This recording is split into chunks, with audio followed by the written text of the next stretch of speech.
এদিকে ধর্মঘটের পথে হাওড়া পুরসভার কর্মরত ঠিকাদাররা আজ থেকে কোনো টেন্ডারে অংশগ্রহণ করবেন না। বকেয়া বেতনের দাবিতে ধর্মঘটের পথে ঠিকাদাররা। সবিস্তার আমরা জানবো।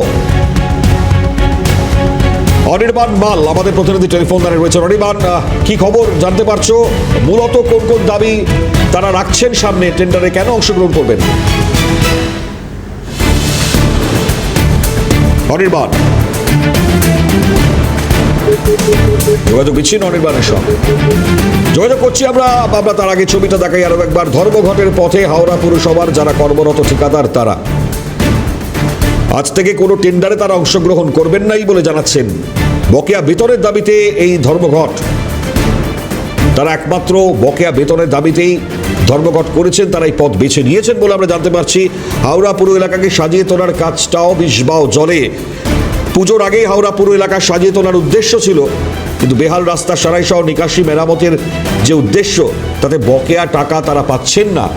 অনির্বাণ রয়েছে টেলিফোন লাইনে আমাদের প্রতিনিধি। অনির্বাণ, জানাও বিস্তারিত যে ছবিটা সামনে এসছে। ঠিকাদারদের যে অভিযোগ, 2018 সাল থেকে তারা বিগত সরকারে হাওড়া পৌরসভার যে বোর্ড ছিল সেই বোর্ডে কাজ করত এবং রাস্তা থেকে শুরু করে নিকাশি ব্যবস্থা একাধিক কাজ করেছে, কিন্তু তারা কোনোভাবেই সেই টাকা পায়নি।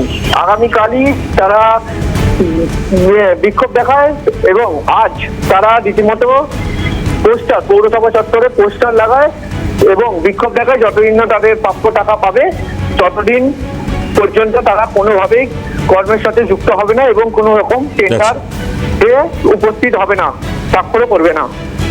ঠিক, ধন্যবাদ অনির্বাণ। আপাতত কথা বলছিলাম আমাদের প্রতিনিধি অনির্বাণ মানের সঙ্গে।